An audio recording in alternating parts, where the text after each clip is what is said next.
It's quite funny how they've got this page set up for the Petitions Committee on Twitter. I've never been on it before, so just go on the website. Well, on their own website. They kind of like make it look as if, oh, look, all it takes is all you need to do a petition to Parliament is a laptop and a desk. Type, submit, click, get people to sign, and then just like sits there on the website and people start signing. But how do you get them to sign? Can they get 100,000 people to sign it within 6 months? Calculates with sleep, and if you've got another job, 1 a minute. It's like 1 a minute is a lot, unless people kind of dive on it and it takes a life of its own. But a petition shouldn't have to take a life of its own. It's like, councillors just expect people to vote for them. It's almost kind of like the fact that, the turnout for voting now is less than 50%. There's an election on, the council send the poll cards out, they do a little bit of promo. They don't grab people.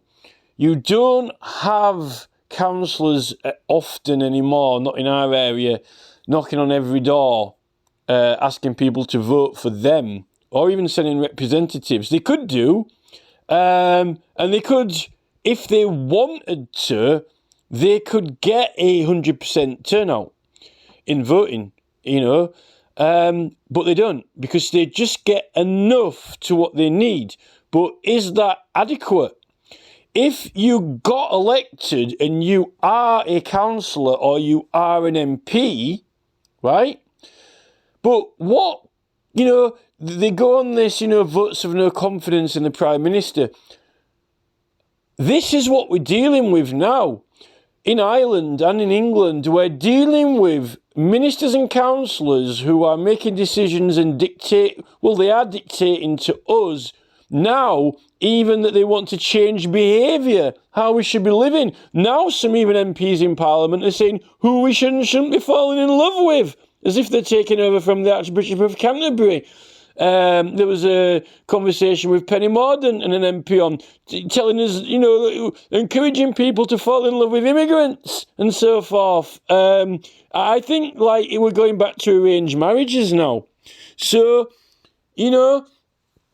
you could just sit there and use the computer, but when you're running a country and you've got a parliament and you did bare minimum, and remember that apparently I've just heard yesterday that, the Labour Party only got £3 million in donations, yet the Conservative Party got 20 million in donations, yet the Tory Party need no adverts or promo because they're colleagues in their businesses are a perpetual advertisement for the Tory lifestyle.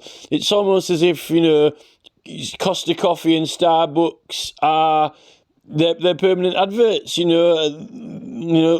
promoting the lifestyle. The James Bond films promote the lifestyle of the Tories. It's promoting what they stand for. But,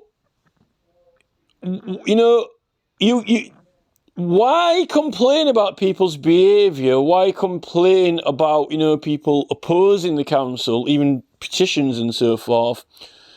Those people don't need the support of even half the country now. They don't even need it. But then they act like, we're going to tell you how you should all be living, we're going to make the laws up. And then now they're questioning, what's happening? Now we're going to have to make more rules up online now. We're going to have to control people's behaviour because they don't like it. Well, if you'd actually paid more care and attention to them and gone out of your way rather than just, a laptop there with a wooden desk behind it.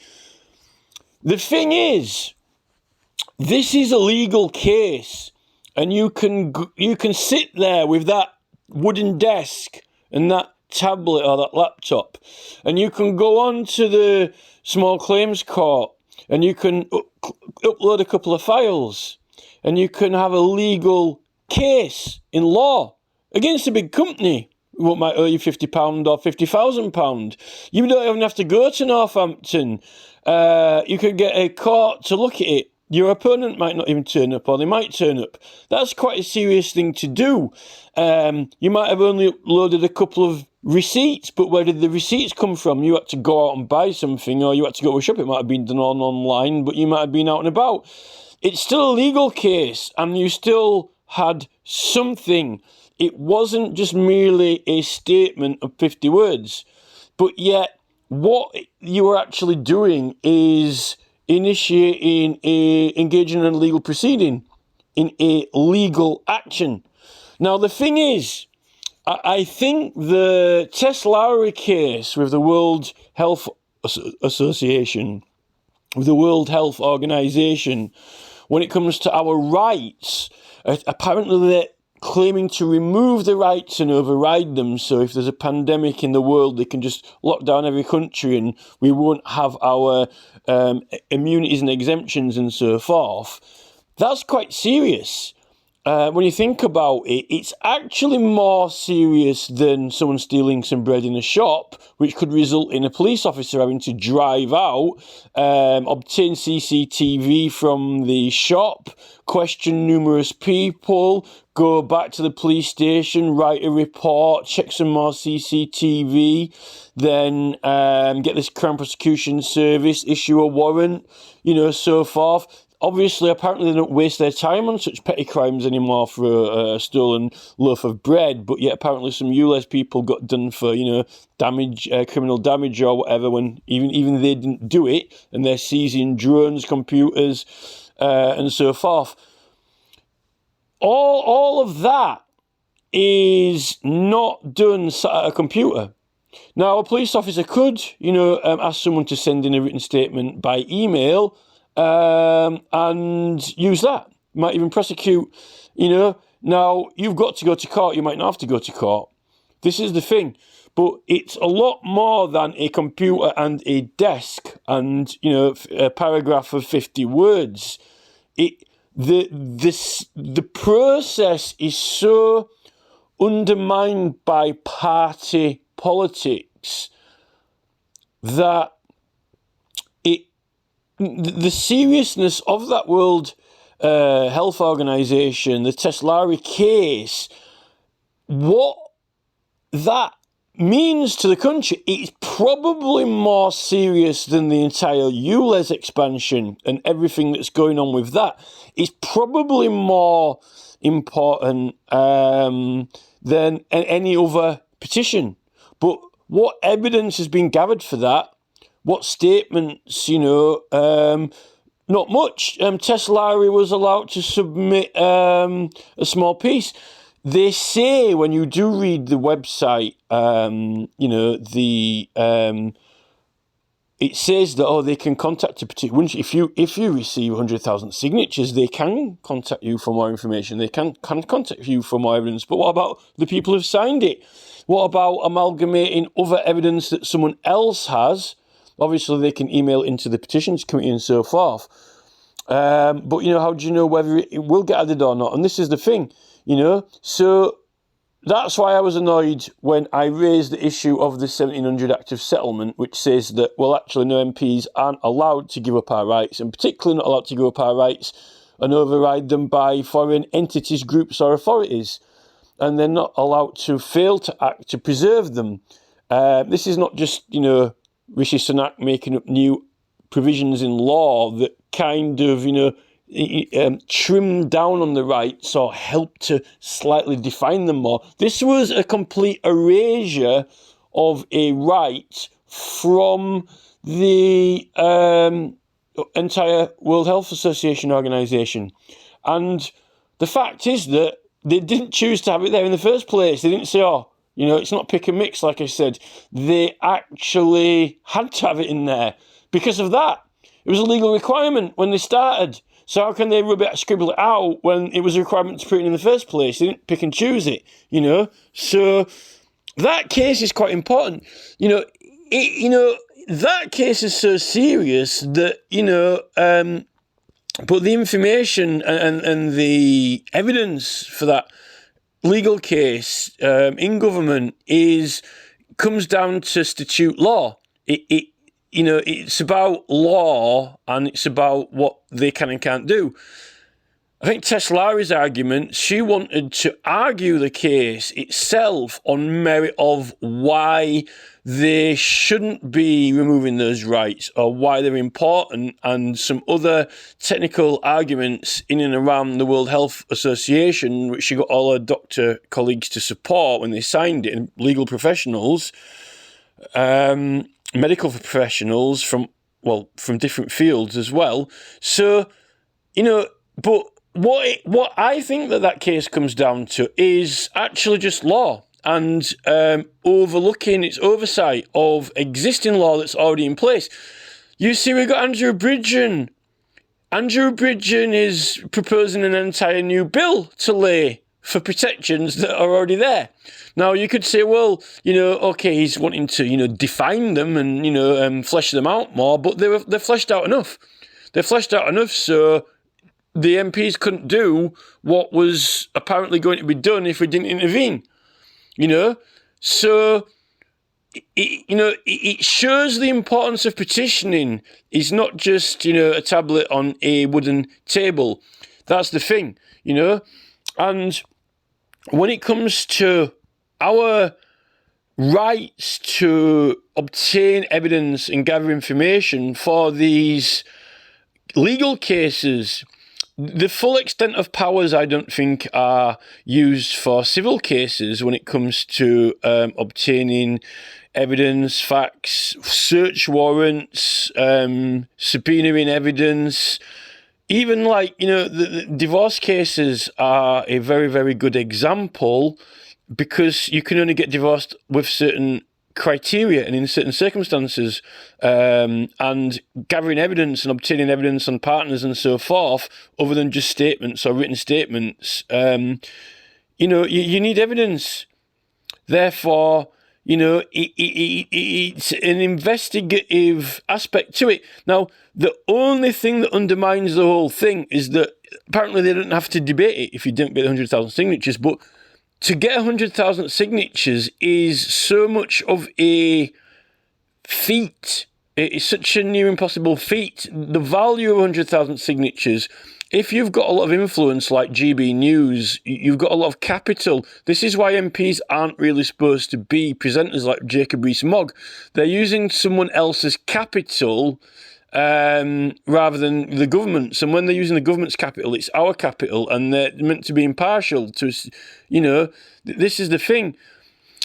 So, the whole 100,000 signatures is, the value of it. It doesn't really have a monetary value, although you could, are the Tories, buying people when they use a lot of campaign money, or, Tracy Brabin giving out cakes, when she's been elected outside, the election voting office or whatever, for West Yorkshire Mayor, things like that.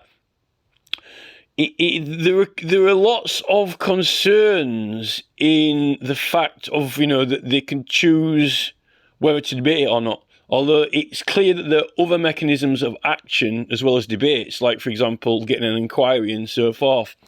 But, I still think that this table here still does undermine the whole process. I think the character limit does undermine the whole process, In an ideal democracy where there would be no political parties, where we have elected MPs and, with people more interested in politics, it would have been nice to have seen a political process which actually was more substantial and engaging, like the online claims court, rather than these half-hearted debates where sometimes no one even turns up. I mean, Andrew Bridgen, he had, even as an MP, he had his request for debate rejected 20 times. I mean, that's enough to make anyone give up. I mean, this is why a lot of people give up with the emails, give up with responses, because it can be like banging your head against the wall. And I think these people know that. Therefore, it is easy for them to reject things or pass things off. What I don't like is when they lie. and they make false statements, and they don't know the legislation, and they don't know procedures, and they claim that, it's wrong or your information is false. When, if you're submitting multiple items, one of which is your own statement, there is no falsity or a statement is a statement. The statement is to be judged, but it's submitted. And it's a submission of the statement, and it's to be judged by the jury, and so forth. The statement is neither... The statement is what you say, and it's either believed or not, but that's different to it being rejected or accepted. Statements are submitted, and even statements that aren't used in a legal case, they're not rejected. The police don't say, we rejected the statement. They don't send it back in the post and refuse it. I know that the Petitions Committee have got a list of rejected petitions, mine, which is not on there for some strange, mysterious reason, even though they said it was rejected, but it doesn't appear on there. It's the word rejected. Police don't reject statements in cases. They might not use it, but it was submitted for the case. It wasn't rejected. And it's a terminology, and this whole standards, Petition Committee standards, I don't think there are any standards. And maybe there's, a hell of a lot of work for that committee to do. But they're lucky that,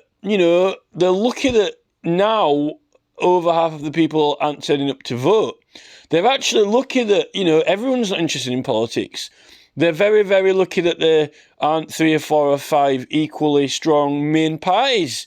They're very, very lucky. And with all the money the Tories have got spare in their £20 million Tory war chest, it makes you wonder what we're paying as taxes for with these 11 strong committees in Parliament of England and the United Kingdom government, while we've got 77th Brigade, 77th Battalion, when we've got Department of this, Department of that, Department of Technology, Culture, Media, Sport. It makes you wonder, when we've got, online court in Northampton, so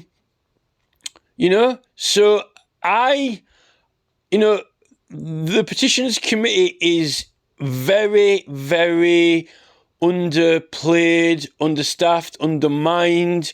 It is downplayed, and it predates Parliament elected MPs.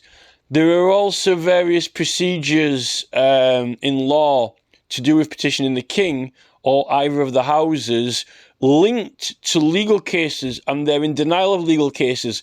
There's also accountability and complaints where multiple persons may have similar or the same complaints that should be amalgamated together, like how the council tax has been processed in courts and so forth. I know we've got Judicial Conduct Investigations Office, but there's another department that something can be passed to. When it comes to group litigations, monitoring officers in local councils, every single submission to a local authority, every single request, no matter which pigeonhole it goes through, whether it's the monitoring officer or so forth, can be supported by multiple persons. And how do you find it? I mean, the monitoring officer is meant to monitor how many complaints are against one councillor or the other councillor. But the thing is, how do you know if you complain against a councillor, how do you know that someone else hasn't complained about them for the same or similar reason and so forth? And that's when you actually get, if that was published and, this is the thing. But they don't want to do that. Apparently MPs can't actually, if we're in the old procedure with legal proceedings in the Parliament, you can't have a pardon from that level when you're talking about impeachments, and having cases raised to the Lords when we used to be able to appeal out Jurisdiction Act. But you can still get, it can still go higher at an earlier stage, which I found out there's that process and procedure for getting a proper investigation and actually leapfrogging the police and lower courts. You can get an investigation from the king in a legal case, which is linked to the right to petition anyway. So I don't like the fact that they try wanting to make it too, this whole simplification procedure when there are very, very serious, important matters. You see that, the whole COVID and pandemic and lockdown thing, you might not have a laptop on a table with a computer there. It might be shut down. They might have the World Health Organization might have said, there's actually a real virus. That it grows from your breath on computer screens. And they might have said to the government they've got to get Bill Gates to turn everyone's computer off. Or what if there's some eye virus where illuminated screens and they suddenly deem that, there's some strange light effect or something, plaguing people with a virus and they can't look at screens, so they switch everyone's computer off. So, that's far-fetched, but then again, the old people wearing face masks was far-fetched. So, the laptop, the computer there at a table, it is, I don't like the sentiment at all.